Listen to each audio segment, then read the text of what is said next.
एक समाज सेवी, जुझारू, और ये कहूँ कि भारत की बेटी कहूँ तो मैं अतिशयोक्ति नहीं होगी इस बारे में, क्योंकि ये जागरूक कर रही हैं लोगों को, जगह जगह अपने अपने तरीके से कर रही हैं उनको जागरूक। लेकिन मैं जानना चाहूँगा आज इनसे कि हमारे देश के अंदर ये क्या हो रहा है, हिंदू मुस्लिम, कभी इसके नाम पे मतलब कि लव जिहाद, कभी कोई जिहाद, जबकि हम देख रहे हैं कि जगह जगह के ऊपर ना लड़कियां कम है ना ही लड़के कम है।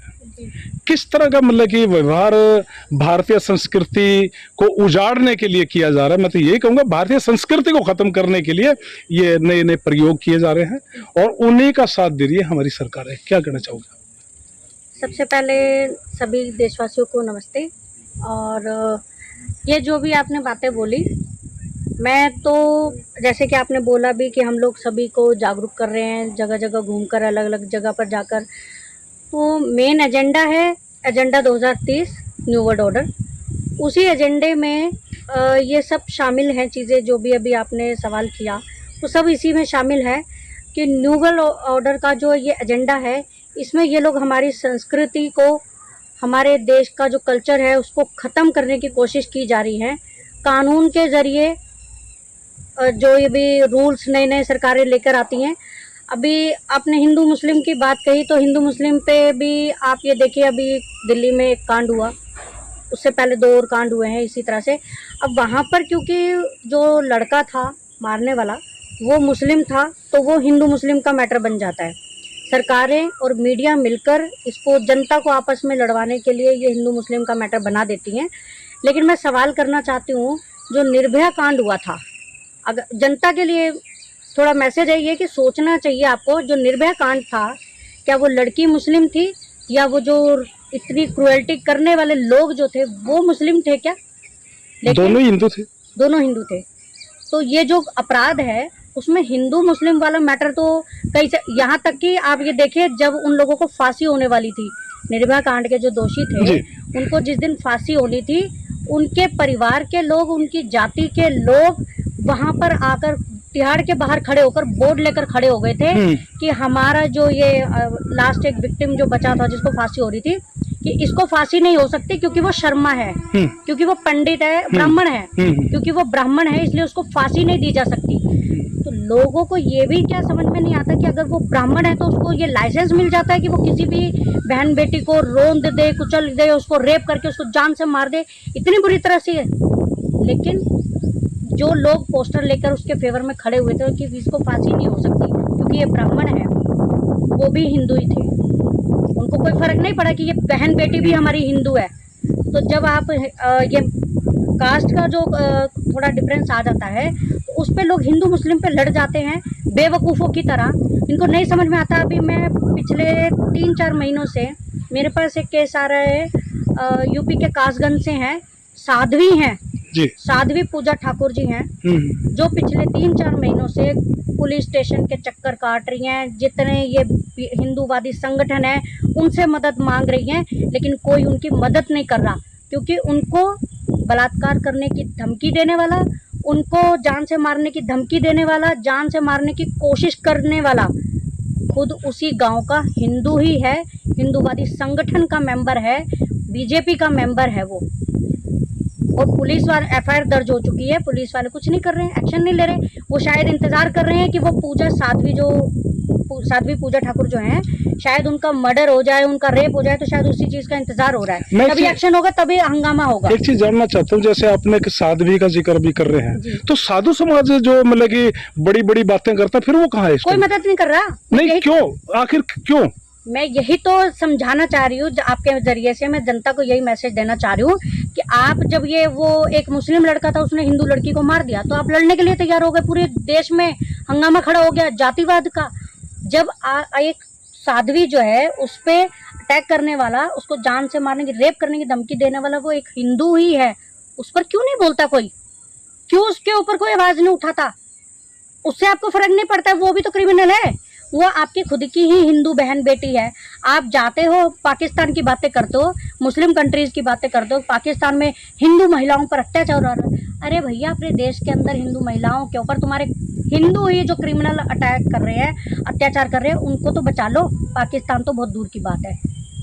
तो ये जो है जातिवाद को एक साइड रखते हुए जनता को ही समझना पड़ेगा कि अगर हम ये चाहते हैं कि हमारी बहन बेटियां सेफ रहे तो हमें सही गलत को देखना होगा, ना कि जातिवाद को देखना होगा। अब भी आपने स्वीटी जी देखा होगा कि पीछे मतलब कि एक बहुत ऊंची बातें आई हैं, मेट्रो की भी आई हैं, जी जगह जगह के जो हमारे स्थल ऐसे हैं कि जहाँ पे छोटे बच्चे भी घूम रहे हैं, जैसे कि पार्क हैं या कोई ऐसे ऐतिहासिक स्थान है, जी खुला वहाँ पे मतलब कि जगह शरीफ आदमी तो जा ही नहीं सकता। जी। आपने भी कभी गए हो बिल्कुल तो बिल्कुल, भाई हम देखा भी देखते होगा। हैं, बिल्कुल। तो मैं जानना चाहता हूँ कि ये कमी क्या माँ बाप अपने बच्चों को बिल्कुल भी नहीं समझा रहे कि भी तुमने अपने माँ बाप की इज्जत रखना है, अपने दादा की पगड़ी को नहीं उछालना है, या वो शिक्षा के बावजूद भी अनदेखी कर रहे हैं? इसमें 3-4 चीजें हैं। जी पहली चीज तो इसमें जो है कानूनी है। जी कानून ने पिछले कुछ दिनों में, पिछले कुछ सालों में ऐसे ऐसे कानून बनाए हैं, जैसे कि आप लिव इन रिलेशनशिप का कानून देख लो, हाँ जी। उसमें उनको सुरक्षा दे दी गई है नाजायज संबंधों को। अभी पीछे जब मोदी जी के राज में एक कानून पास हुआ था, 3 तलाक का कानून वो हुआ था, बहुत प्रचार हुआ कि 3 तलाक कानून से जो है आज़ादी दे दी मुस्लिम महिलाओं को। लेकिन कितने लोगों को मालूम है कि उसी वक्त हिंदू महिलाओं के लिए भी एक कानून पास किया गया था, किसी ने उस पर आवाज़ नहीं उठाई। हिंदू महिलाओं के लिए जो कानून पास किया गया था उसमें ये था कि अभी तक तो पहले तक ये हम सुनने में आता था कि कोई आदमी जो है अपनी बीवी बच्चों को छोड़कर दूसरी शादी कर ली, तीसरी शादी कर ली, किसी और से संबंध है, अभी तक हम ये सुनते आते थे। लेकिन उस कानून में ये हिंदू महिलाओं के लिए ये कानून पास किया था मोदी जी ने कि हिंदू महिलाओं को भी इजाज़त है नाजायज़ संबंधों की, खुली छूट है।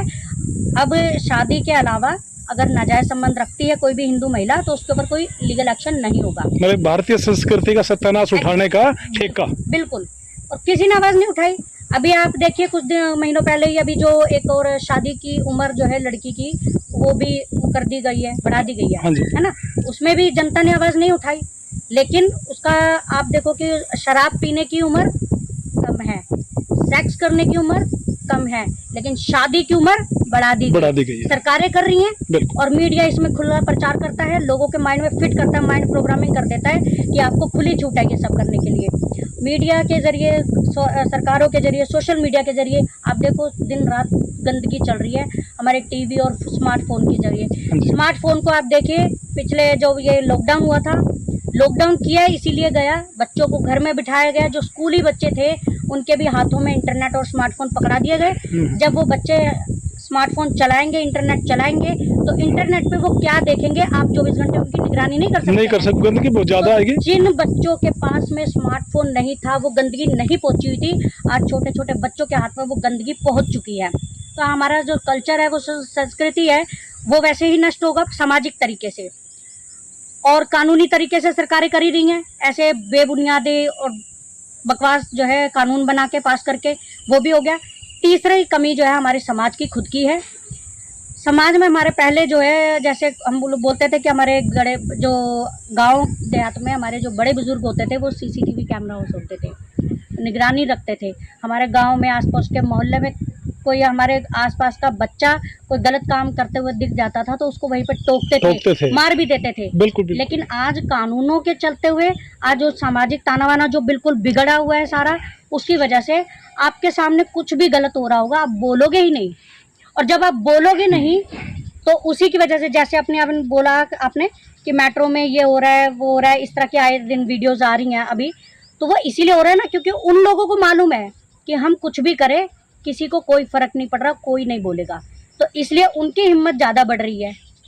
मैं ये यहाँ पे ये कहना चाहूँगी, अभी पिछले साल एक वीडियो वायरल हुई थी, मेट्रो के अंदर लड़का लड़की कोई जो है इस तरह की अश्लीलता कर रहे थे, तो एक लेडी थी जो हरियाणा की थी, उन्होंने विरोध किया था और पूरी ट्रेन भरी हुई थी, कोई नहीं बोला, लेकिन उस महिला ने विरोध किया और उनको खूब झाड़ा।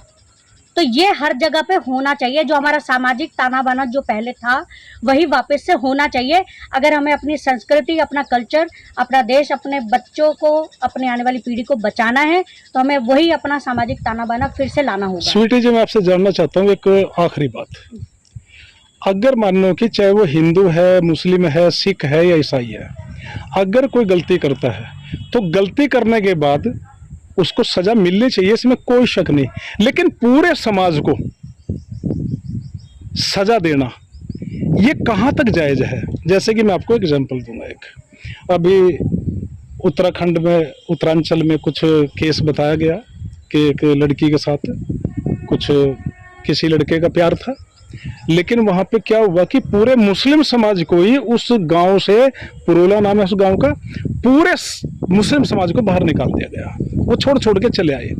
और अभी 2 दिन पहले क्या हुआ कि हरिद्वार का जो घाट है वहां से भी कुछ मुस्लिम लोग जो अपनी दुकानदारियां करते थे, अपना पेट पालते थे, उनको भी वहां से भगा दिया गया। जिन लोगों का रोजगार चला गया, ईमानदार हर धर्म में और हर मजहब के अंदर है, हर जातियों के अंदर है, अगर उन ईमानदारों को भी हटाया गया, कहीं से भी हटाया गया, तो क्या वो गलत काम को अख्तियार कर ले? चोरी करना शुरू कर दें, ड्रग्स बेचना शुरू कर दें, शराबबाजियां शुरू कर दें? पेट तो आखिरकार भरना ही है। इस पे क्या कहना चाहेंगे आप? इस पे देखिए, मैं वही बात बोलूँगी आपको, जो दिख रहा है ये सामने से, एक्चुअल में ये वो चीज़ है नहीं। ये एजेंडा 2030 है, जिसमें 2030 तक ये लोग पब्लिक के पास, जनता के पास कुछ भी नहीं छोड़ेंगे। उनका कहना ये है कि 2030 तक आपके पास आपका खुद का कुछ भी नहीं बचेगा, लेकिन फिर भी आप खुश रहोगे। तो उसी की तरह आप ये एजेंडा सामने से आपको ये दिख रहा है जातिवादी, कि मुस्लिमों को वहाँ से हटा दिया या वहाँ से हिंदुओं को हटा दिया, लेकिन आप देख रहे होंगे जालंधर में पिछले 4-5 महीने पहले जालंधर के अंदर पूरी कॉलोनी उजाड़ी गई। हाँ जी। घरों के अंदर घुस घुस के पुलिस वालों ने अंदर से निकाल के उनको और घर तोड़े। दिल्ली के अंदर कई जगह पे जो है ये गांव की ज़मीनें थी, उनके ऊपर सरकारों ने कब्जा कर लिया। वो कोर्ट में केसेस चल रहे हैं, वो चलते रहेंगे, आपको मालूम है, कुछ नहीं होना उसका। अभी यूपी में कई जगह पे इसी तरह से सालों से जो लोग बसे हुए हैं, उनको बिजली पानी का बिल वो भर रहे हैं, सारे डॉक्यूमेंट्स उनके पास है, हाउस टैक्स वो दे रहे हैं, लेकिन फिर भी उनकी कॉलोनियों पे बुलडोजर चला दिए गए हैं। तो ये तो पूरे देश में चल रहा है और आने वाले टाइम पे ये हर जगह पे होने वाला है। तो इसमें जातिवादी का कुछ नहीं है, सिर्फ जनता को भड़काने वाला काम है कि वो मुस्लिमों को हटा दिया और वहाँ से हटा दिया, आपस में लड़वाने का। एक्चुअल में ऐसा कुछ नहीं है, ये सभी जगह पे होगा और इसमें बचेगा कोई भी नहीं। जहाँ पे मुस्लिम कम है वहां पे तो हिंदुओं ने मुसलमानों को भगा दिया। जी जी। क्या इसका एक प्रतिक्रिया ये नहीं आएगी कि जहाँ पे हिंदू कम होंगे और मुस्लिम ज्यादा होंगे, तो क्या वो तो हो गई, वो तो होना ही है, ये होना ही है। इससे बचने, ये हिंदू मुस्लिम का जो करवा के, क्योंकि जनता को मुद्दा यही समझ में आता है। 13 महीने किसान बॉर्डरों पर बैठे थे, जनता को समझ में आया क्या? नहीं आया ना। 750-800 किसान शहीद हो गए, लेकिन जनता को फिर भी समझ में नहीं आया कि वो बॉर्डरों पे अलग अलग जगह पे जो किसान एक साथ एक जगह पे बिना मास्क, बिना वैक्सीन के, बिना सैनिटाइजर के बैठे हुए थे, उनको तो कुछ नहीं हुआ। और वहीं बॉर्डर के इस तरफ रोज कोरोना से लोग मर रहे थे। आज अभी भी लोग मास्क लगा के घूम रहे हैं। तो ये तो जनता को जो है ना बहकाने का मुद्दा है। मुद्दा एक्चुअल में एजेंडा 2030 है, जिस तक जनता कभी पहुंचेगी नहीं। ये मीडिया का और सरकार का दोनों का मिलीभगत से काम चलता है। तो आप लोगों को जागरूक करने का कोई रास्ता बताओ कि लोग जागरूक और इनके झांसे में ना फंसे। जागरूक करने का तो जैसे आप जानते हैं हम लोग कर ही रहे हैं, न्यू वर्ल्ड ऑर्डर के बारे में। अभी जैसे यहाँ पर जो आज प्रोग्राम था तो उसमें धनखड़ साहब ने भी जो बातें बताई कि न्यू वर्ल्ड ऑर्डर को ध्वस्त करने का रास्ता स्वराज है।